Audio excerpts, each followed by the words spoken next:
नमस्कार, मैं हूं राहुल शर्मा। आप देख रहे हैं एसपी 9 न्यूज। स्वागत है आपका हमारे इस खास प्रोग्राम में। प्रोग्राम की शुरुआत चलिए कर लेते हैं पश्चिम बंगाल से।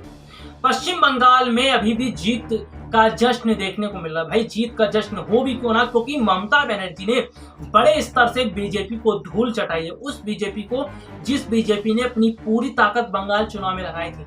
बंगाल चुनाव जीतने के लिए बीजेपी ने क्या कुछ नहीं किया।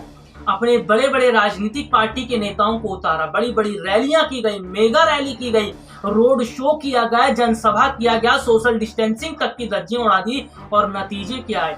शून्य। बंगाल की जनता ने पूरी तरह से बीजेपी को नकार दिया और बीजेपी के हार के बाद विपक्षी पार्टियों को एक आश की किरण दिखाई दे रही है और ममता बनर्जी अब खुश हैं कि बंगाल की जनता ने उनको साथ दिया। बंगाल की जनता उनके साथ खड़ी है और बंगाल की जनता का ममता बनर्जी ने धन्यवाद भी किया। और ऐसे में अगर देखा जाए तो बंगाल में ममता बनर्जी की जीत के बाद विपक्षी पार्टियों के नेताओं ने तो जमकर ममता बनर्जी की तारीफ की थी, ममता बनर्जी को बधाई संदेश भी भेजा था। लेकिन अगर बात करूं शिवसेना के जो प्रवक्ता हैं संजय राउत ने ममता बनर्जी को बंगाल की शेरनी कहा।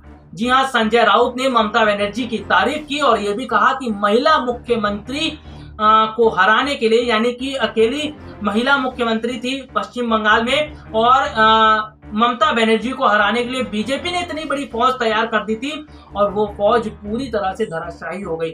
चलिए अब आपको एक रिपोर्ट दिखाते हैं क्या कुछ कहा संजय राउत ने और किस तरह से ममता बनर्जी को बंगाल की शेरनी कहा। देखिए ये खास रिपोर्ट। पश्चिम बंगाल के चुनावी नतीजे आने के बाद तमाम विपक्षी पार्टी के नेताओं ने ममता बनर्जी को जीत की बधाई दी। लेकिन सबसे बड़ी बात तो यह है कि पश्चिम बंगाल के चुनावी रुझानों में जो देखने को मिला वो वाकई में चौंकाने वाला था।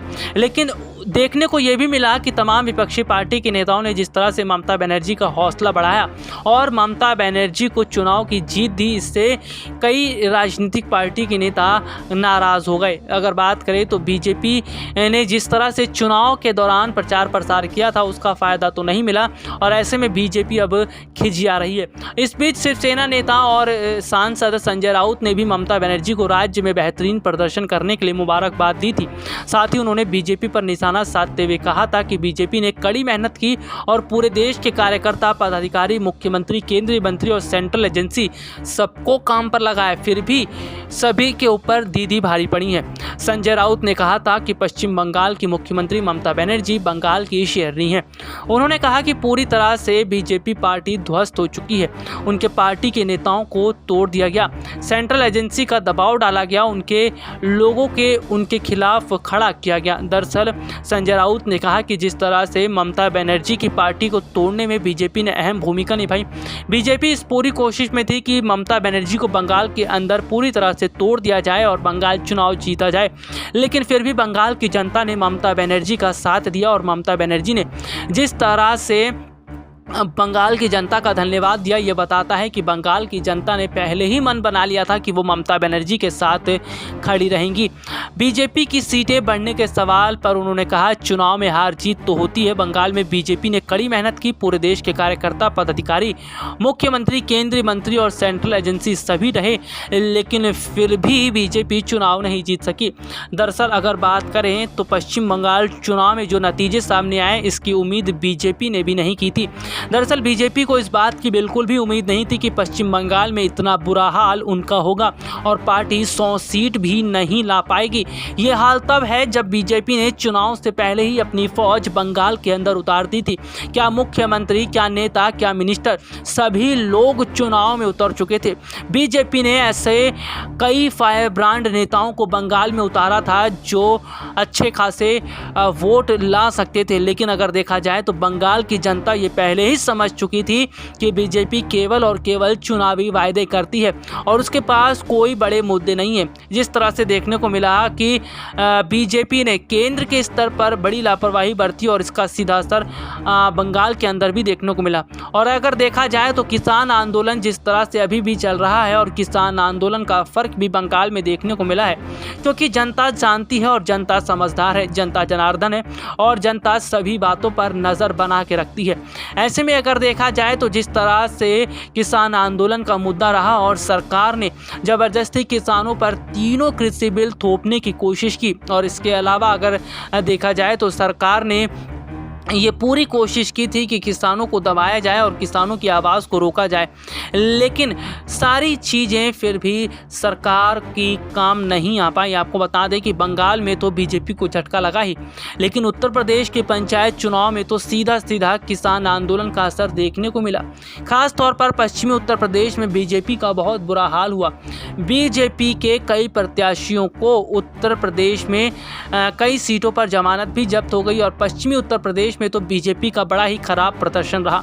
पंचायत चुनाव के नतीजे जो सामने आए उत्तर प्रदेश से, इससे ये साफ हो गया कि जनता अब धीरे धीरे बीजेपी को नकार रही है। इसके साथ ही अगर बात करें तो विपक्षी पार्टियां अब मजबूत होती हुई दिखाई दे रही हैं। तो देखा आपने, संजय राउत ने ममता बनर्जी की तारीफ की और ममता बनर्जी की तारीफ करते हुए उन्हें बंगाल की शेरनी कहा। सबसे बड़ी बात तो यह है कि देखने को यह मिला कि बीजेपी ने चुनाव से पहले ही डंका बजाना शुरू कर दिया था। इस तरह से बंगाल का माहौल बना दिया गया था कि ऐसा लग रहा था कि बंगाल में बीजेपी की ही जीत होगी। बीजेपी को जिताने के लिए बीजेपी ने कितने बड़े बड़े काम किए, चारों तरफ माहौल इस तरह का क्रिएट कर दिया कि बंगाल में बीजेपी जीत रही है। लेकिन बंगाल की जनता समझदार थी, बंगाल की जनता जानती थी किसके साथ जाना है किसके साथ नहीं, और बंगाल की जनता ने यह भी देखा बीजेपी कुछ खास चुनावी वायदे नहीं कर रही है, वही पुराने वायदे जो हमेशा से चुनाव के समय करती आई है। इसी बात को देखते हुए बंगाल की जनता ने ममता बनर्जी का साथ दिया, और अब ममता बनर्जी ने भी बंगाल की जनता का धन्यवाद किया। और जिस तरह से अगर हम बात कर लेते हैं शुवेंदु अधिकारी की नंदीग्राम सीट की, ममता बनर्जी आखिरी समय तक चुनाव जीत चुकी थी, लेकिन शुवेंदु अधिकारी ने जो बाजी पलट दी उस पर ममता बनर्जी ने सवाल खड़े किए। ममता बनर्जी ने कहा ईवीएम के साथ छेड़छाड़ हुआ है और वो इस मामले को लेकर कोर्ट तक जाएंगे, यानी कि इस पर सस्पेंस बरकरार है। क्या शुवेंदु अधिकारी को जानबूझकर वहां पर कुछ इस तरह से जिताया गया, ईवीएम के साथ क्या खिलवाड़ किया गया, क्या ममता बनर्जी को जानबूझकर हराया गया? ये तमाम सवाल हैं जो जिनका जवाब आने वाले समय में पता चलेगा। लेकिन इतना जरूर कहा जाए कि ममता बनर्जी ने ये तो बता दिया कि वो बंगाल की शेरनी है, और ये भी बता दिया कि बंगाल की जनता के लिए उन्होंने काम किया है, बंगाल की जनता के साथ वो खड़ी रही है, इसलिए बंगाल की जनता ने ममता बनर्जी का साथ दिया और ममता बनर्जी बड़े स्तर पर चुनाव जीत सकी। बीजेपी का क्या हाल रहा, 88 पर सिमट गई, 100 का आंकड़ा भी नहीं छुपाई। और आपको बता दूं 100 का आंकड़ा नहीं छुपाई, और वही बीजेपी के नेता जो आज चुप है वो बात करते थे बीजेपी बंगाल में इतने बड़े अंतर से चुनाव जीतेगी और इस तरह से ममता बनर्जी को हार का सामना करना पड़ेगा। लेकिन जो तस्वीरें आई, जो नतीजे सामने आए, उसने ये पूरी तरह से साफ कर दिया कि बीजेपी के सारे दावे खोखले साबित हुए हैं, और वही बीजेपी के नेता आज चुप हैं। वो बंगाल पर बात नहीं करना चाहते क्योंकि उन्हें पता है बंगाल पर बात होगी तो उनके हार पर सवाल खड़े हो जाएंगे, इसलिए बीजेपी नेता आज चुप हैं। लेकिन जनता ने फैसला कर दिया, जनता जनार्दन है, जनता की ताकत के आगे किसी राजनीतिक पार्टी के नेता की नहीं चलती है, और जनता ने यह बता दिया चुनाव में वोट करके कि वो ममता बनर्जी के साथ हैं और वो बीजेपी को पसंद नहीं करते। चलिए आज के लिए इतना ही, आपसे फिर मुलाकात होगी, तब तक के लिए इजाजत दीजिए, नमस्कार।